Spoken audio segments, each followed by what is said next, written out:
Assalamualaikum warahmatullahi wabarakatuh. Perkenalkan, saya Fadila Pungki Renata, mahasiswi STKIP PGRI Pacitan, Prodi Pendidikan Bahasa Inggris, NIM 228820303011. Di video kali ini, saya akan menjelaskan tentang apa itu humanisme. Pembahasan yang pertama adalah pengertian humanisme dari beberapa ahli. Menurut Abraham Maslow, teori belajar humanisme adalah sebuah teori yang memanusiakan manusia, di mana seorang individu, dalam hal ini peserta didik, dapat menggali kemampuannya sendiri untuk diterapkan dalam lingkungannya. Berdasarkan teori Abraham Maslow, teori humanisme ini lebih mengedepankan motivasi untuk mengembangkan potensi peserta didik secara penuh. Sedangkan menurut Carl Rogers, baginya pengalaman individu merupakan fenomena logika yang dialami oleh individu itu sendiri. Rogers juga berpendapat bahwa setiap manusia memiliki kecenderungan untuk mencapai kesempurnaan hidup, membentuk konsep hidup yang unik, dan tingkah lakunya selaras dengan konsep kehidupan yang dimilikinya. Menurut Rogers, pembelajaran terjadi melalui fenomena hidup atau pengalaman yang dialami setiap orang. Jadi dapat disimpulkan, secara sederhana, humanisme adalah pemikiran filsafat yang sangat menghargai kapasitas manusia dalam mengukur dan menentukan konsep kebenaran, kebaikan, dan keindahan dalam hidup ini.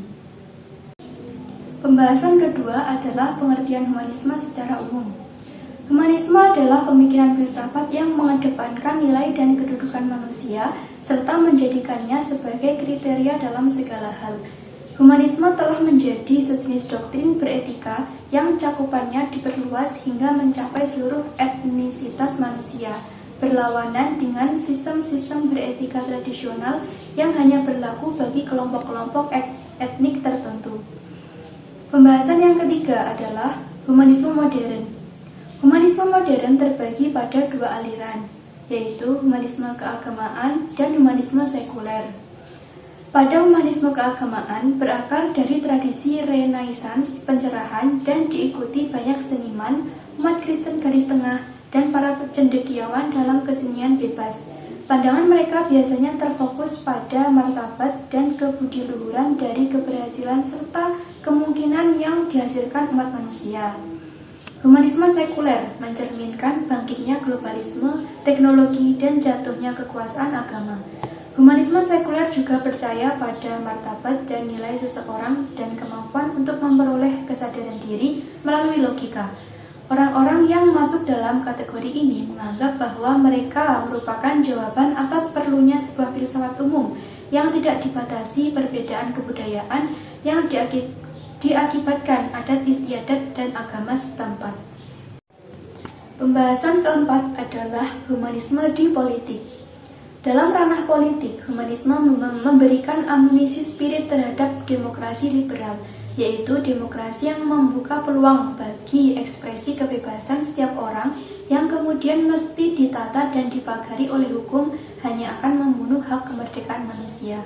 Humanisme berpandangan bahwa yang paling tahu apa yang benar dan baik bagi seseorang adalah dirinya sendiri. Maka itu, humanisme juga pelopor filsafat rasionalisme dan individualisme. Pembahasan yang kelima adalah humanisme di Barat. Di Barat, humanisme merupakan saudara kandung sekularisme.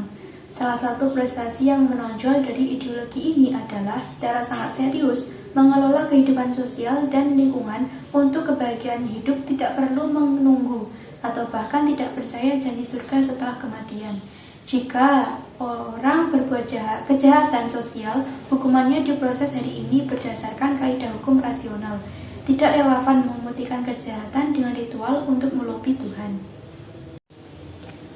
Pembahasan keenam adalah humanisme di Islam. Dalam tradisi Islam diyakini bahwa dalam diri manusia terdapat unsur lahud dan nasut. Ada jiwa ilahi dan jiwa insani. Al-Quran menyebutkan bahwa manusia adalah ciptaan Tuhan terbaik ditiupkan ke dalam jasadnya roh ilahi, sehingga setiap manusia memiliki potensi sifat-sifat ilahi. Maka itu, logis kalau tanpa campur tangan Tuhan pun manusia bisa membangun peradaban yang hebat. Karena hanya manusia yang bisa menampung dan meniru sedikit dari kehebatan Tuhan. Dalam diri manusia, ada roh ilahi yang mampu menangkap cahaya kebenaran dan kebaikan Tuhan yang kemudian diaktualisasikan dalam perilaku kemanusiaannya. Jadi, paham humanisme dalam tradisi agama-agama besar dunia bukanlah humanisme sekularistik yang menolak peran Tuhan dalam diri manusia.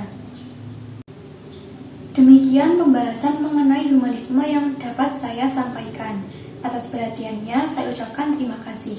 Wassalamualaikum warahmatullahi wabarakatuh.